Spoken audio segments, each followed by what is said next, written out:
Live from New Delhi, you're watching DD India Newshour, India's voice to the world. I'm Tanvi Taneja, coming up in the next hour.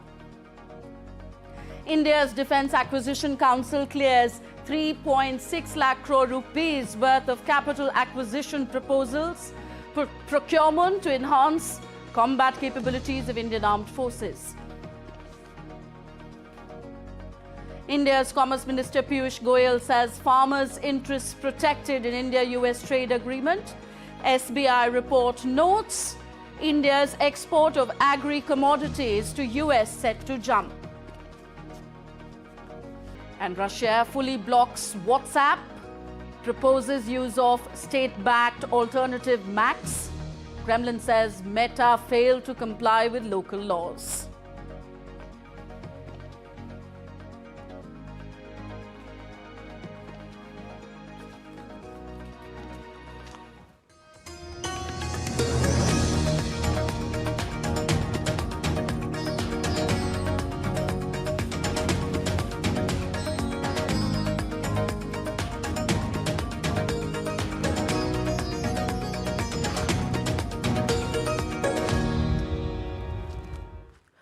India on Thursday approved defence procurement proposals worth about 3.6 lakh crore rupees, clearing the way for the acquisition of Rafale fighter jets, combat missiles and a range of equipment for the Army, Navy and the Coast Guard. The decision was taken by the Defence Acquisition Council, the country's highest body for capital military procurement, chaired by Defence Minister Rajnath Singh. The clearance of the mega deal came ahead of French President Emmanuel Macron's visit to New Delhi next week. DD India's Dheeraj Das reports.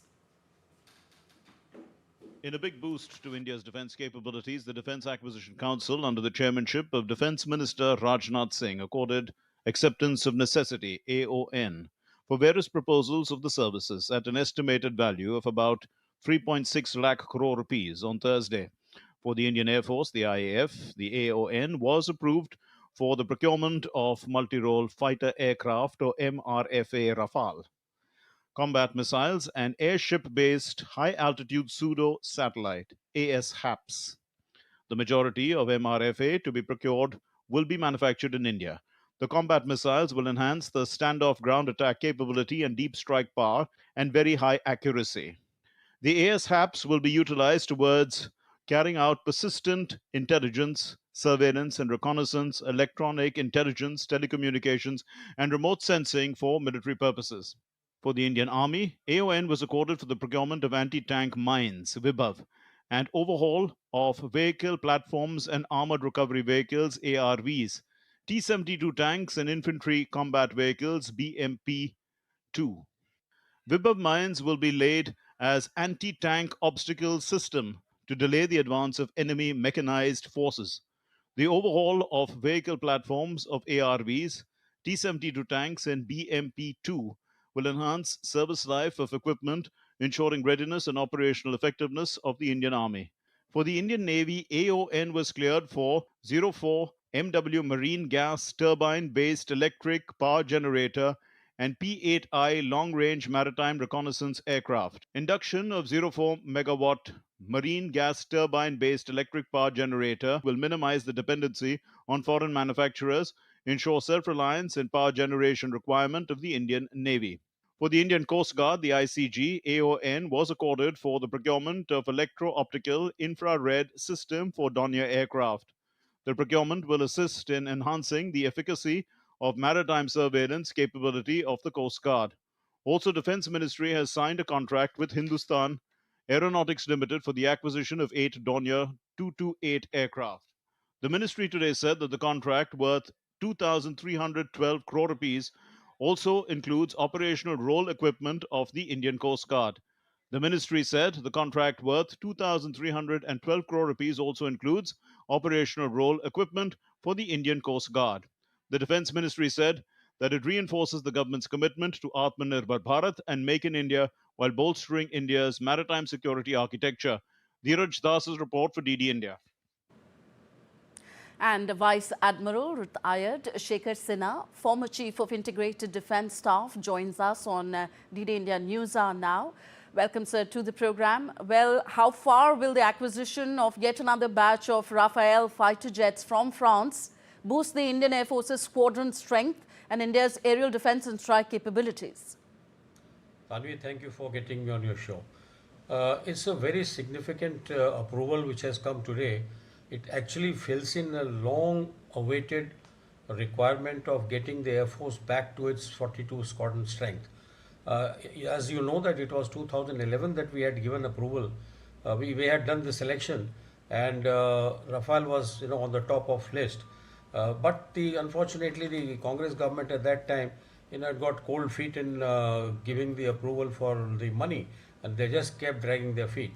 So I think it is to the credit of Prime Minister Narendra Modi's government and Raksha Mantri Rajnath Singh's push that this approval has come today. It is just prior to the arrival of President Macron. I think is coming here in a week or two. So this is really very important. As you know that I think the 18 aircraft will come in flyaway condition, and rest will be manufactured here. 60% components will be manufactured in India, and of course engine we don't make, so you can say another 30%. So roughly just about 10% of items will be probably from French sources. Coming to the Navy, very significant, Tanvi. We have a very vast sea area, roughly 3,000 kilometers diameter, in the Indian Ocean, and the number of aircraft that we have right now, they were not sufficient to cover this entire ocean at all the time. So the 12 PATI which we have, 6 more were required. Approval had been given, but it was put on hold because of our slightly strained relation with US. Now that it has been cleared, it will go very full bore. These aircraft are available and they should start coming.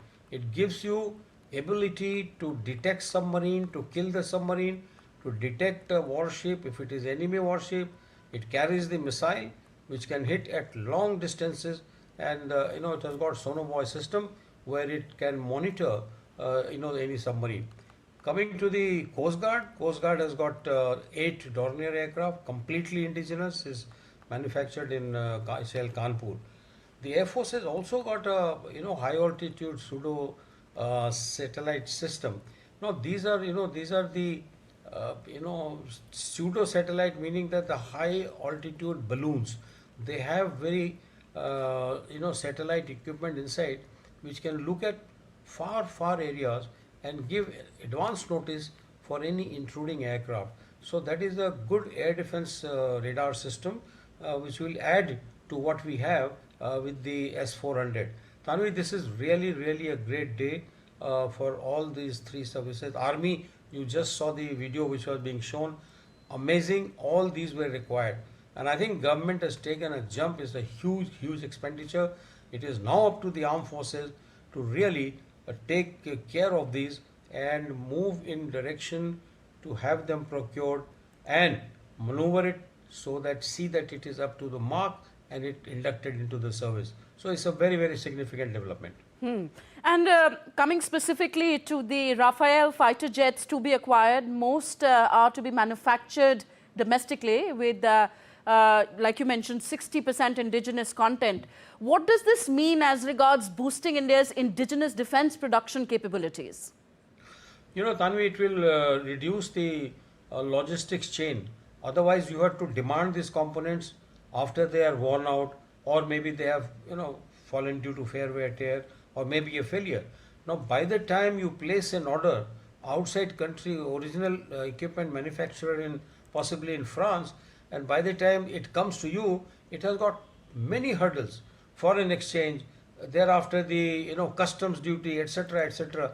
Here, if the factories are here, is an ecosystem of making an aircraft. Ecosystem will be in place. Some of it is already in place. So they are the ones who are going to manufacture, keep the spare parts, spare in their stock, so that if the Air Force needs it at any time, it can just be flown to those places, and the aircraft can. So the aircraft availability on ground in the front line is going to increase by having this logistic chain within the country. So it's a very big achievement, because aircraft serviceability in war is one of the most important thing. Otherwise you can get handicapped. You got 50 aircraft, but only 20 are flying because 30 are down for some component or the other. That Air Force will overcome now. Okay, sir, could you perhaps tell us in a bit more detail the importance of the airship-based high-altitude pseudo-satellites that have been cleared for procurement? How will they enhance our surveillance capabilities? Tanvi, as you know, the satellites which are right in the space, they can see much larger area, and they keep sending the pictures of your targeted area where the satellite is looking. In this case, it is not a satellite which has to be launched into the orbit. This is a satellite which is put into an airship. It's like a big balloon which can fly, and it is sent up to high altitude, very high altitude, at a fixed altitude which can be controlled from ground. And the satellite which is fitted inside, it does exactly the same thing what a space satellite would do, but it is much closer. It's not that high. It's called pseudo satellite because it is not a real satellite in that way, that sense. So it is looking at the designated area, and anytime any aircraft or any other contact which is crossing the line of control or coming towards the line of control, it will, just like any other radar, it tells you, it shows you on the screen that okay, so and so is coming. So the air defense preparedness will be much quicker, much accurate, and possibly not allow the contact or the aircraft to cross the LOC, and with very long range weapons it can be shot down. Even so drones. Great help. Yeah, it will be. Okay. What does the government's clearance for all these defense acquisitions tell us about the strength of India-France relations? Oh, India-France relation, Tanvi, has been very good, but now in Prime Minister Modi's government, his own personal equation is excellent. And I'm sure that a lot of talking would have been done as far as the pricing is concerned, as to how much will be manufactured here. Otherwise, in one day, you can't get the details which has been given in the DSE. These details are obviously a result of talk which have been going on for quite some time. And both the Prime Minister and President get along with each other. They are very good friends. And you may recall that even the first buy, Prime Minister Modi personally had gone to France and placed an order for 36. A lot of noise here. Who told you to buy it? Why? The standard political thing. But it is wrong. It was an MMRCA selection which was done in 2011 and just waiting to be procured. So therefore, what Prime Minister Modi did was he saved the day. You see what happened in Op Sindoor. I think it is Rafale's performance was outstanding. The whole world says so. So now we have state-of-the-art aircraft, many in number, and France is a big business for them, and they will be really very happy. And it always, as it is, France is a very friendly country. It will further strengthen our tie. They are also the Safran companies making the jet engine. So they will be little more sort of in a framework to give India more and more technology, not only for this, but maybe many more things which are yet to follow. Okay.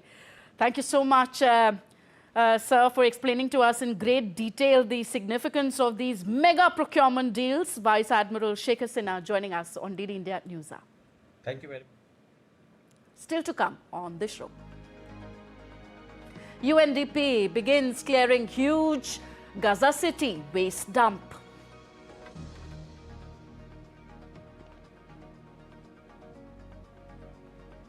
European Union leaders meet in Brussels, look for ways to compete with the US and China.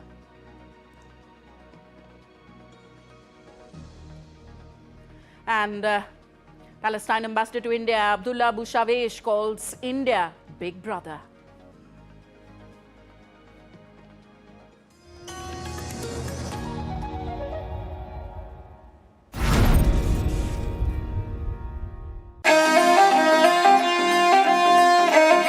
Always welcoming. The vibe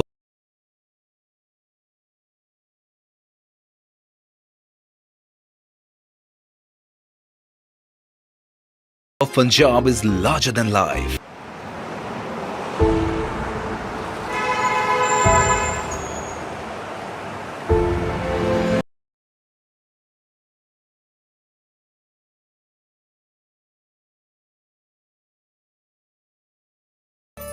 Well,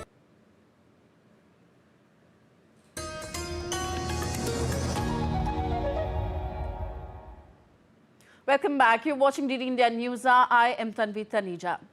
On to the other big story of the day. Vote counting began across Bangladesh following the conclusion of polling in the 13th National Parliamentary Election and the referendum on the July National Charter. Voter turnout reached 47.91% by 2 p.m., while the Election Commission said no polling centre suspended voting and the overall situation remained under control, but certain incidents of violence were also reported.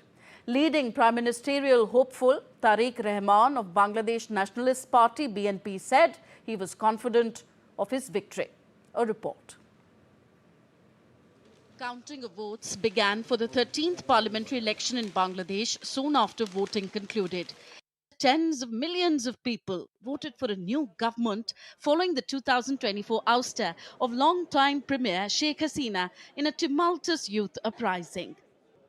Half the electorate voted this time, which is more than the entire 42% turnout in the last election in 2024. The contest pits two coalitions led by former allies, the Bangladesh Nationalist Party BNP and the Islamist Jamaat-e-Islami, with Sheikh Hasina's Awami League banned from contesting. Sheikh Hasina on Thursday rejected the election, calling it a well-planned farce, a voterless and unconstitutional exercise where people's voting rights, their democratic values and the spirit of the constitution were completely disregarded. Most opinion polls have given the BNP the lead, although some suggest a knife-edge race. Both prime ministerial candidates, the BNP's Tariq Rahman and Jamaat chief Shafiqur Rahman, said that they were confident of winning. Bangladesh's National Citizen Party, formed by student leaders who spearheaded the 2024 uprising, have allied with the Jamaat-e-Islami party this time. Long queues of people were seen outside polling stations. We want the country to be run better after this election. We are poor people. My husband has died and I have no children.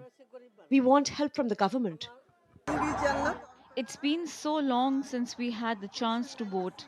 It feels festive and I'm very happy to be part of it. Since early morning, and now it's already 11 a.m., I have never seen an election this clean. Interim leader Muhammad Yunus also cast his ballot, calling the day one of joy for all of Bangladesh.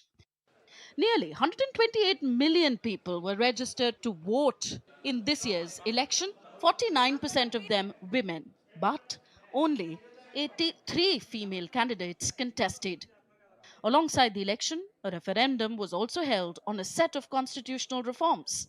Analysts say a decisive result is crucial for steady governance, as the deadly anti-Hasina protests triggered months of unrest and disrupted the nation's key industries, including its huge garment sector. Tanvi Taneja for DD India.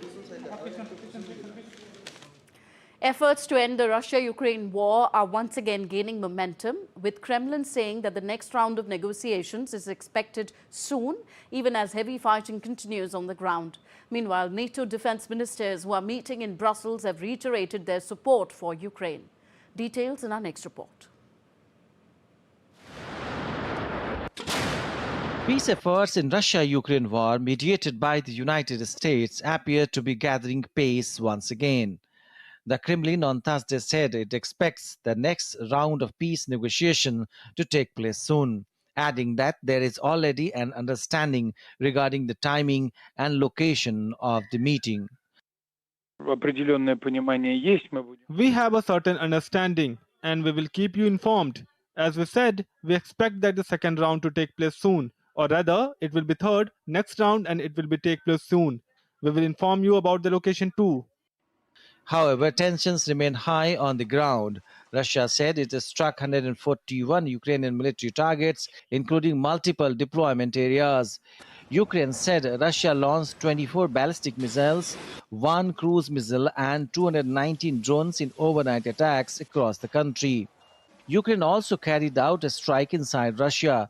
A Ukrainian drone attack triggered a fire at an oil refinery in the Komi region, more than 1,750 kilometers from the Ukrainian border. Authorities said no injuries reported. Amid these developments, NATO Secretary General Mark Rutte on Thursday said the United States is putting every pressure on Russia to end the war as NATO defense ministers meet in Brussels. The US is putting every pressure on Russia, as the Europeans are doing, through the sanction packages. Look what has been happening with Lukoil and Rosneft and all the other stuff the US is doing. Speaking alongside Rutte, Ukrainian Defense Minister Mikhailo Fedorov said Russia cannot defeat Ukraine on the battlefield. We see that Russia can't defeat us on the ground. We see that Russia is fighting with our civil people. Russia is fighting with our civil infrastructure, with heating stations, with electricity stations. And today Russia attacked our country. They launched at least 24 ballistic missiles. And thank you for support with SPEC-3. It was very important for us. And we are continuing to fight with Russia. As fighting continues on both sides, the peace process remains fragile. The world now waits to see whether the war between the two countries can be brought to a halt. With Rabin Chauhan, Syed Absarul Hassan for DT India. Russia has fully blocked the US messaging app WhatsApp, owned by Meta, citing the company's failure to comply with local laws. Kremlin spokesman Dmitry Peskov urged Russians to switch to Max, a state-backed national messenger which critics say could be used for surveillance. The move comes after 6 months of pressure on Meta and reflects Russia's push to create a sovereign communications system restricting foreign tech companies that do not follow local regulations. WhatsApp said that the block isolates over 100 million users, reducing access to private and secure communication.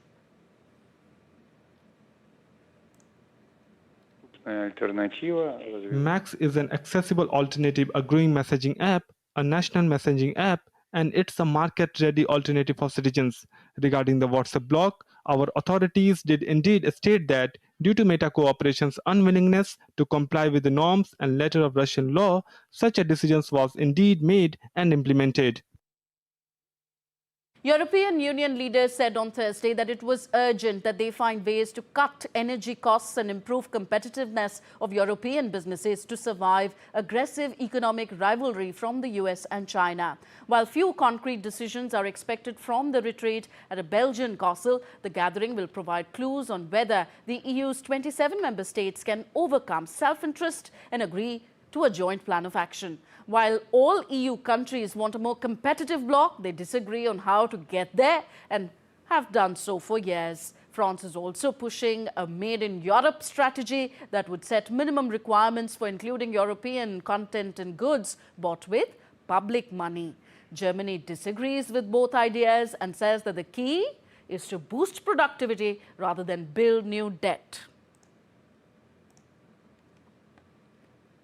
NATO Secretary General Mark Rutte said that the US was putting every pressure on Russia to end the Ukraine conflict as the alliance's defense ministers met in Brussels on Thursday.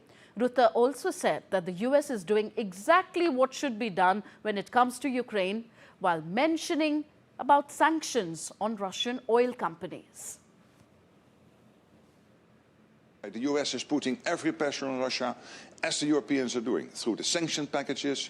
Look what has been happening with Lukoil and Rosneft and all the other stuff the US is doing. Bulgaria's president, Ileana Lutova, nominated Deputy Governor of the Bulgarian National Bank, Andrei Gurov, to form an interim government ahead of snap elections expected in April. The previous government resigned on December 11th after weeks of street protests over its economic policies and perceived failure to tackle corruption. No date has been set for the snap election, which will be the 8th in just 5 years for the EU and NATO member state amid deep political divisions.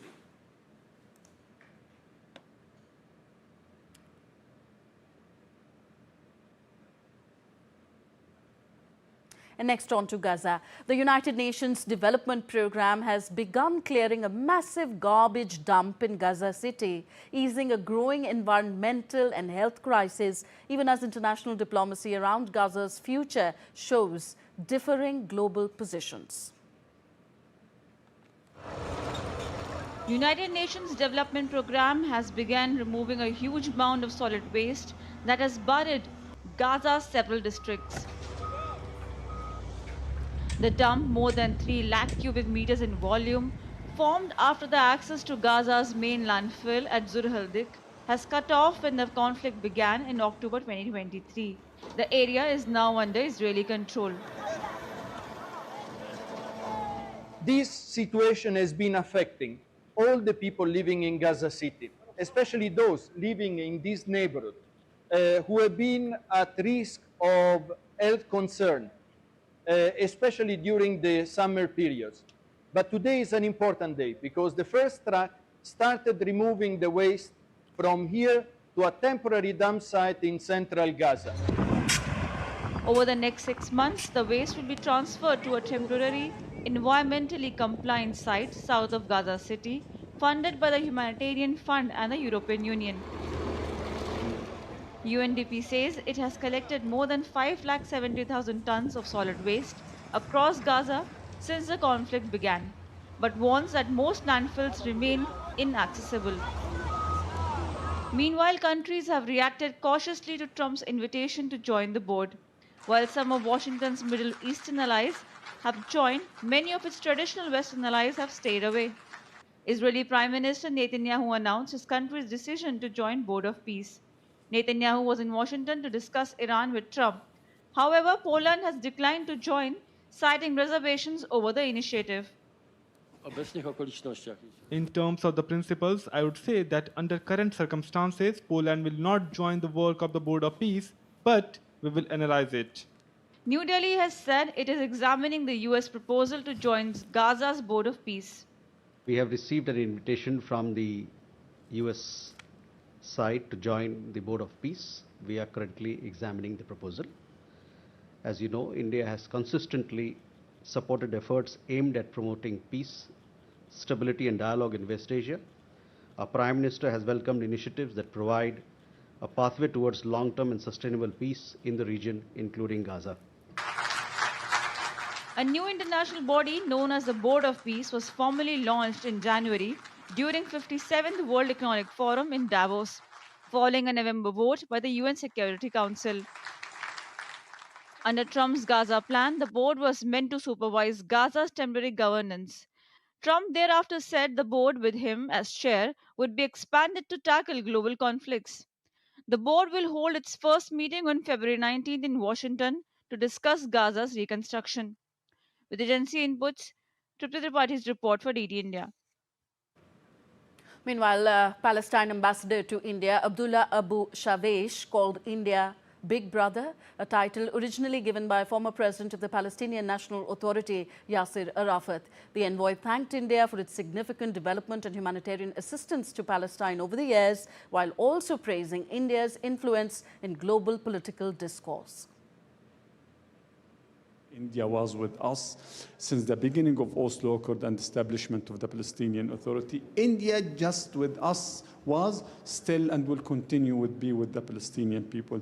And when it came to the sustainable development issue, and many projects has been established by India and Indian government. India gonna build a new hospital in West Bank. So that India is doing a lot of great job.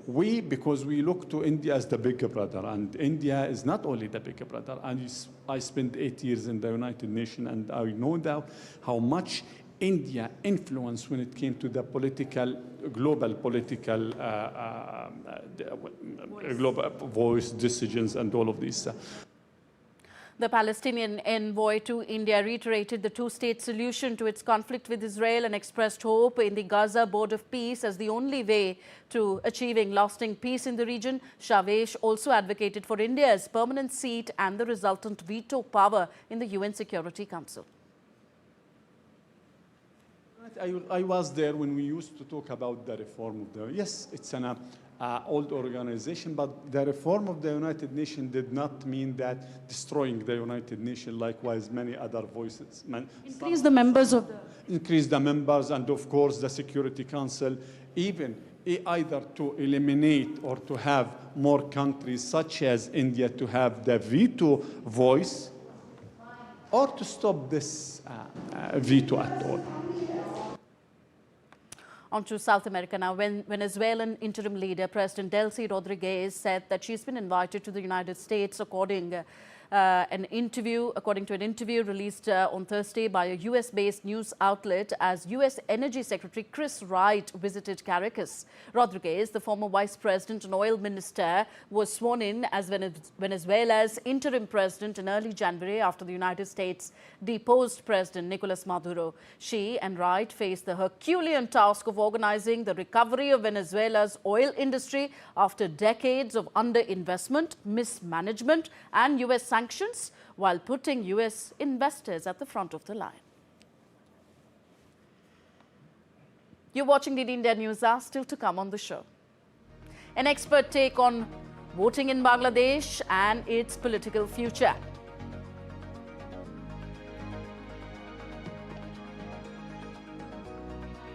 Finance Minister Nirmala Sitharaman replies on Union Budget in the upper house of Parliament.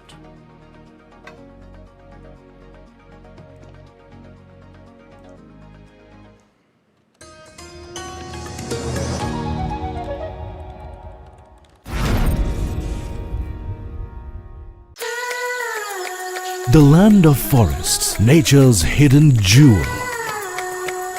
Jharkhand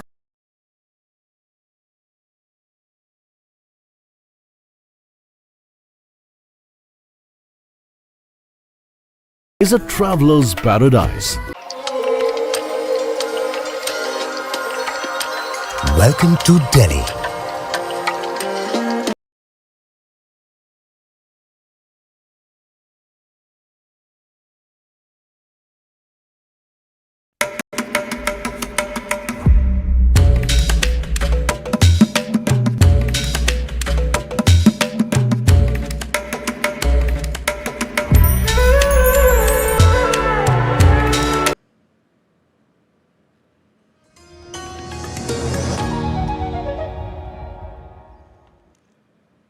Welcome back. You're watching DD India News Hour. I am Tanvi Taneja. Our top stories at this hour. India's Defence Acquisition Council clears 3.6 lakh crore rupees worth of capital acquisition proposals. Procurement to enhance combat capabilities of Indian Armed Forces.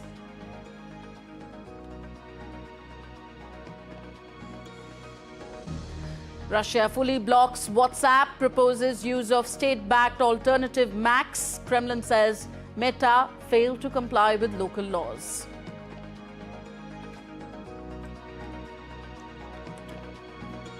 Counting begins after polls close in Bangladesh. Contest pits two coalitions led by Bangladesh Nationalist Party BNP and Jamaat-e-Islami. Sheikh Hasina's party Awami League calls the election a well-planned farce amid reports of violence.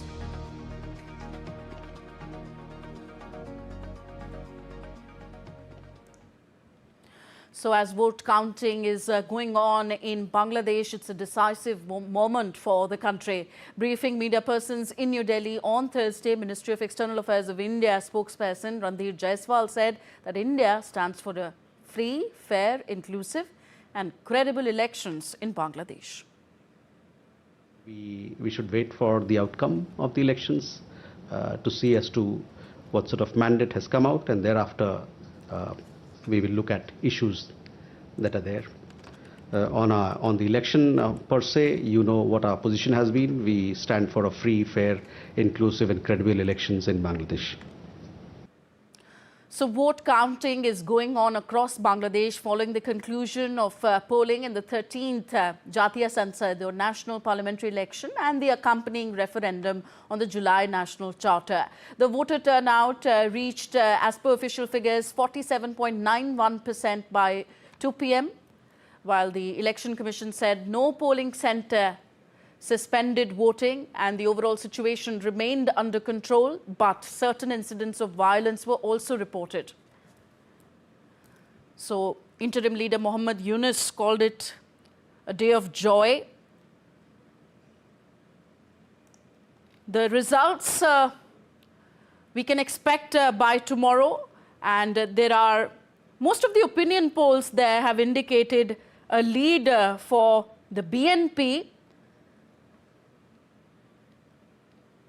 Although some opinion polls also suggest a knife-edge race between the BNP and Jamaat-e-Islami. So both prime ministerial candidates, however, the BNP's Tariq Rahman, Jamaat chief Shafiqur Rahman, say that they are confident of winning.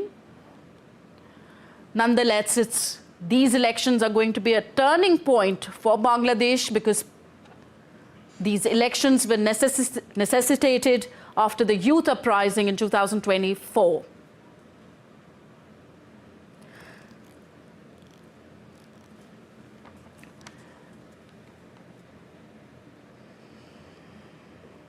So let me now bring in Veena Sikriji, former senior Indian diplomat on the show. Hi, ma'am. First of all, would you call the Bangladesh general elections free and fair? Sheikh Hasina has called them a well-planned farce and an unconstitutional exercise.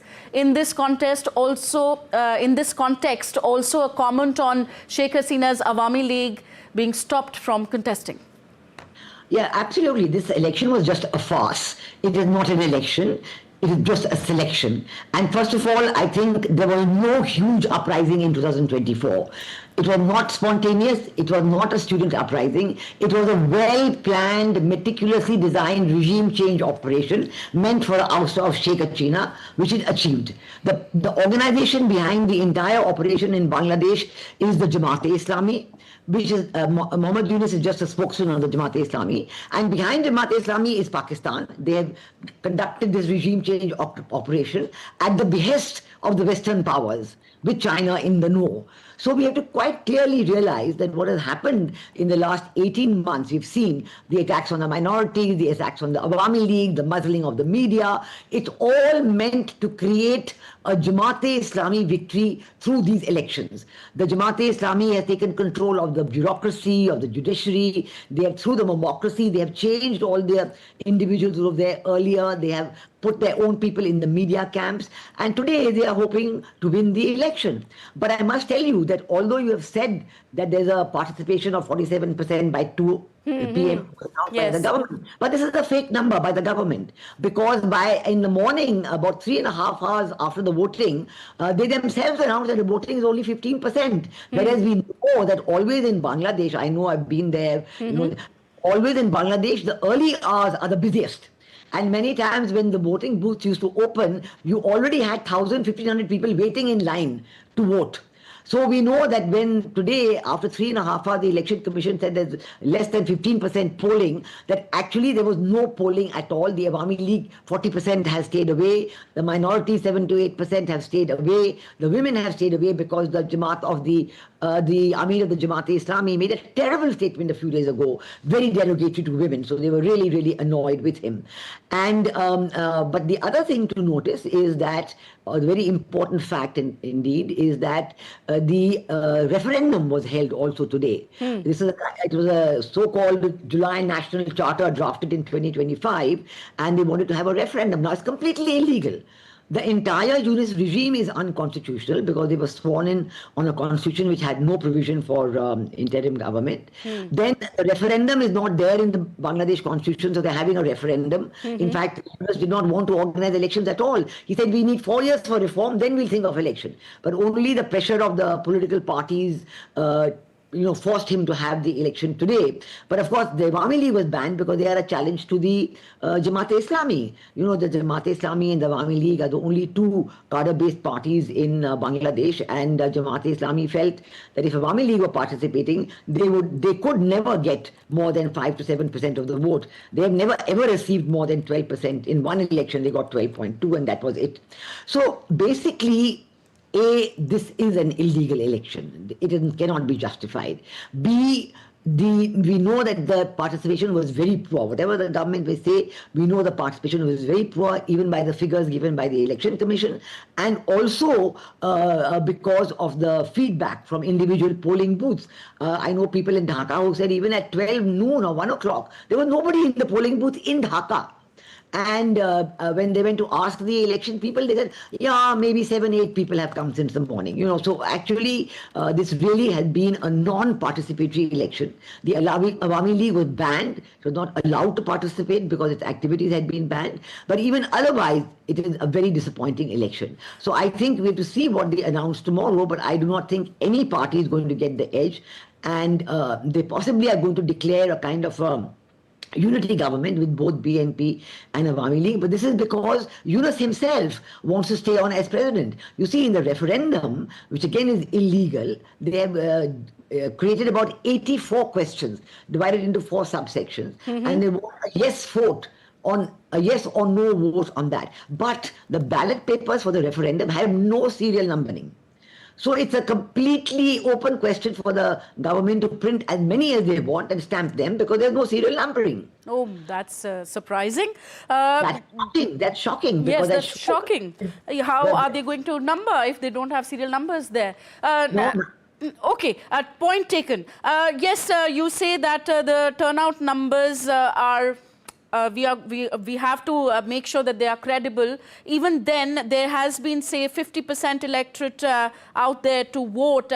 Could you give us a sense of what does it say about the people's mood if we go by those numbers?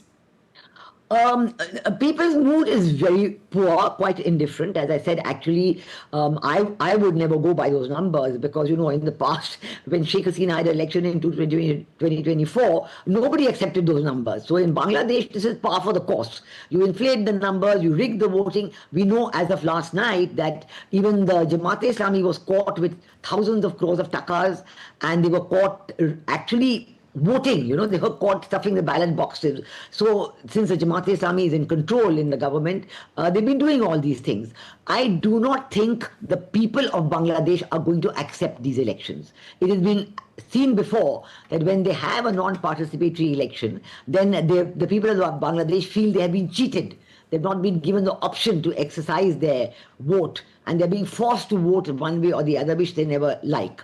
So I think that... even the women participation is faulty there because there are no female candidates, 83 of them contesting for 300 seats. And of course, Jamaat-e-Islami has not even fielded a single woman candidate. Yes, and actually the percentage of women candidates is less than 4%. This 83 figure is also totally inflated because, as you said rightly, the Jamaat-e-Islami has 0 women candidates. BNP has 6 out of 250 or 260. And maybe some of the other smaller parties, they have more women candidates, but those parties are not even in the fray. They're just there. They're registered, but they're not really in the fray at all. And I think none of the ones that have been fielded out, the ones who were part of that student uprising.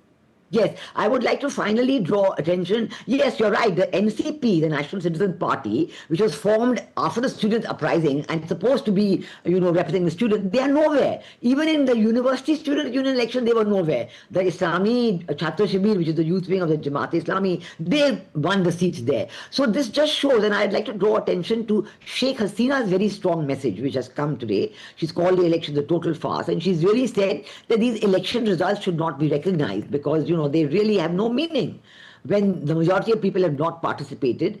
And, the Jamaatis, as you can see from the visuals, have sent their own people. But other than that, have they been able to show really any visuals of women participating or the minority community participating? None at all.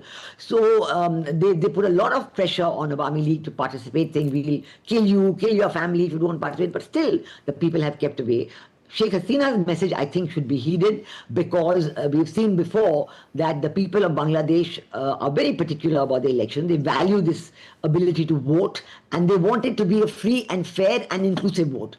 So they should be able to exercise a choice, not be forced. So I think Sheikh Hasina's message that we have to think about the outcome of these elections, let's wait till the results are declared. It will probably be a kind of a unity government, both BNP and Jamaat-e-Islami put into one unity government because Yunus, through the referendum, which promises very greatly enhanced powers for the president of Bangladesh, he plans to stay on as the president of Bangladesh. So, these yes vote in the referendum he will get because there are no serial numbers. And what he will do is he will convert this entire elected members into a kind of a constituent assembly.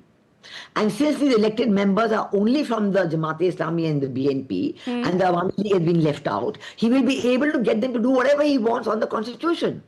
Actually, these people have no authority to change the constitution. That is why Sheikh Hasina is saying that don't allow them to fiddle with the constitution, don't allow them to take this referendum and think that they can now draft a new constitution.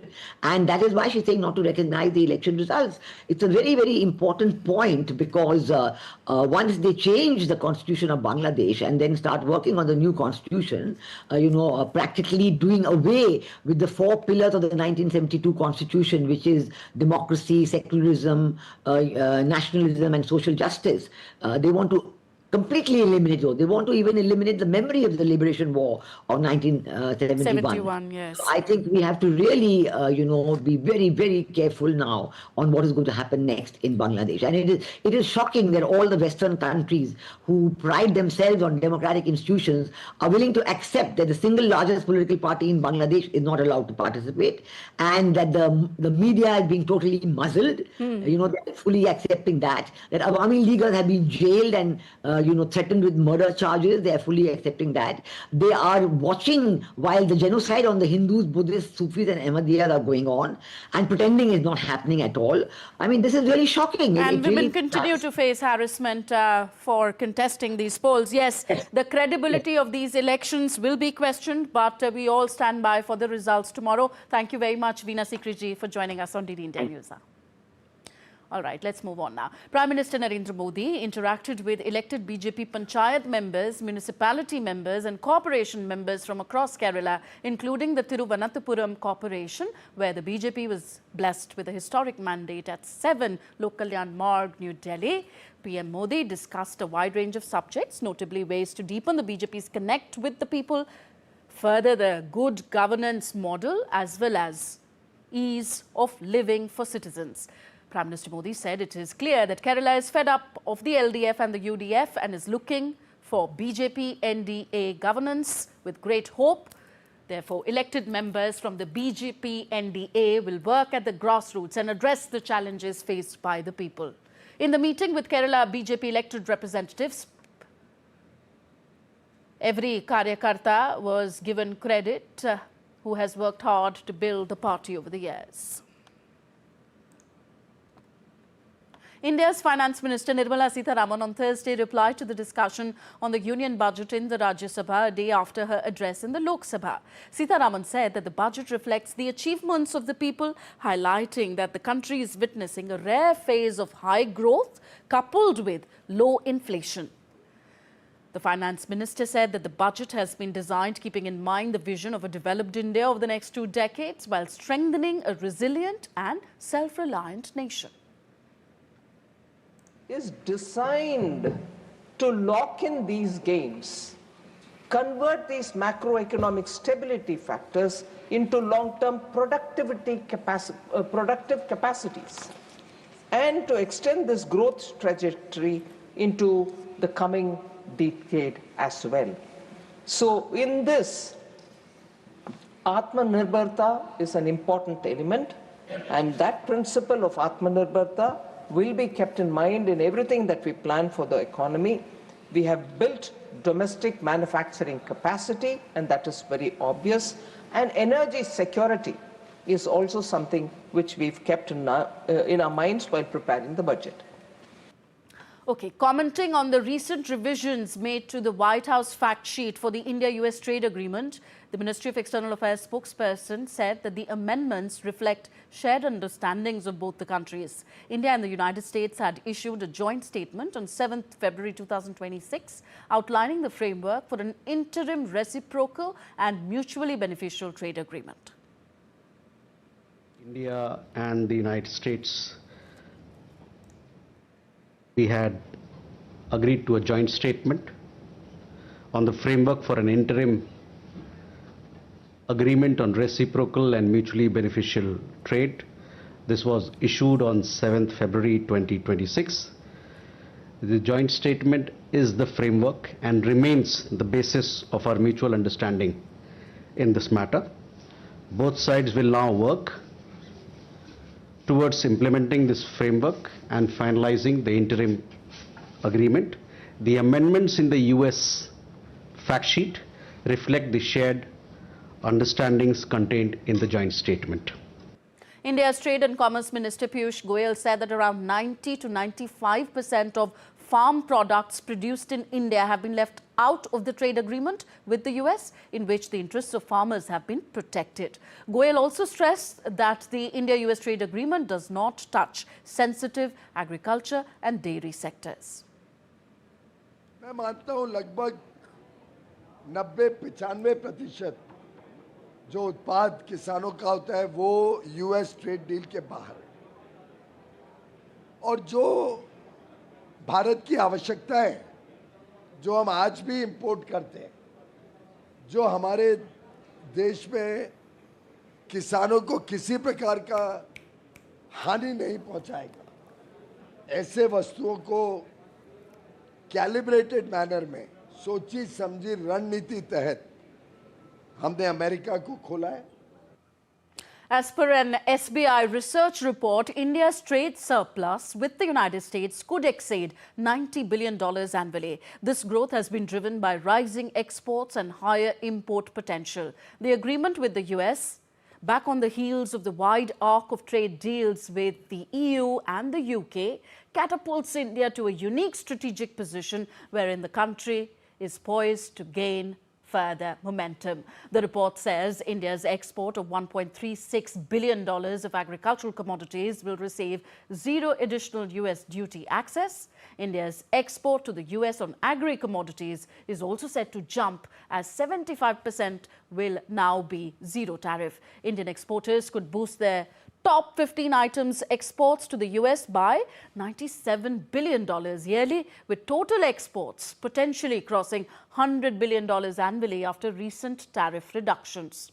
The trade surplus is already showing strong signs of growth. It reached $40.9 billion in fiscal year 2025 and $26 billion in fiscal year 2026. The report said that the extra export push could help push the surplus beyond $90 billion yearly, potentially adding 1.1% to India's GDP.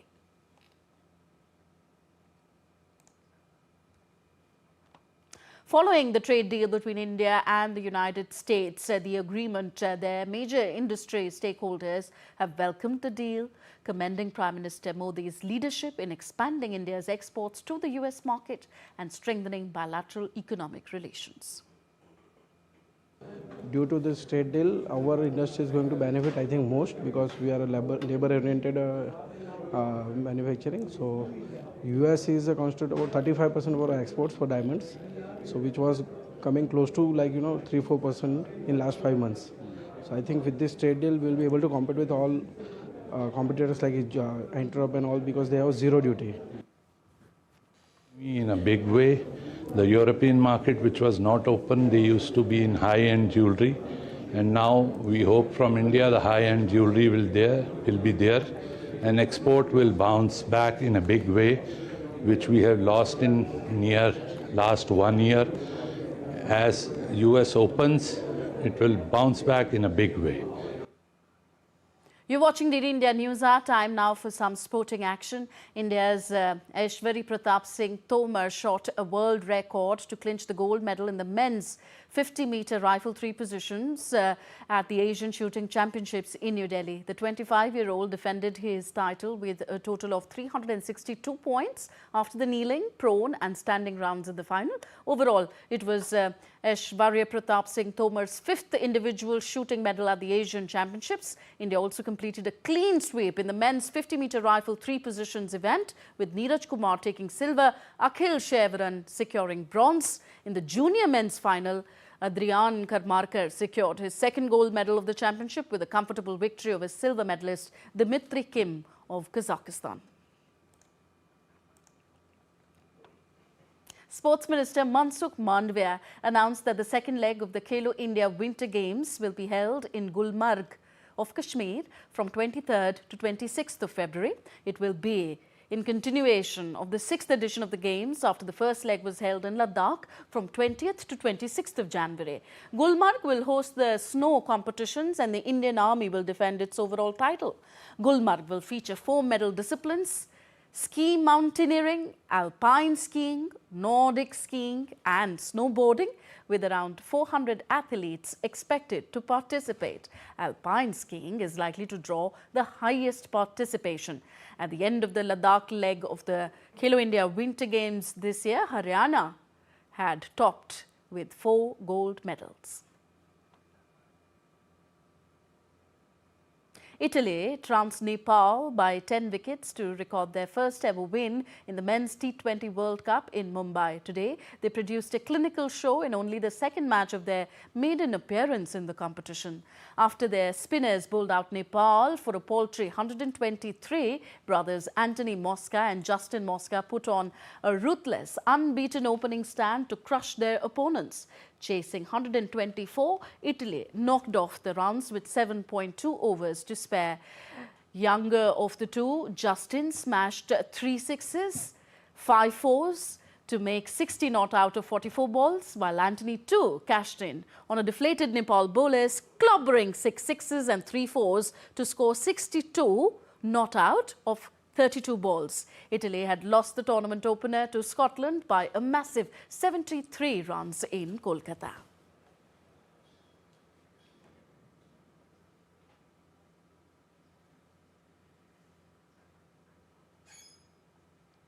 And that's all for this edition of DD India News Hour. Do let us know your thoughts on the news of the day. Connect with us on our different social media handles at DD India Live. And you can also download our DD India mobile app for quick news and updates on your fingertips.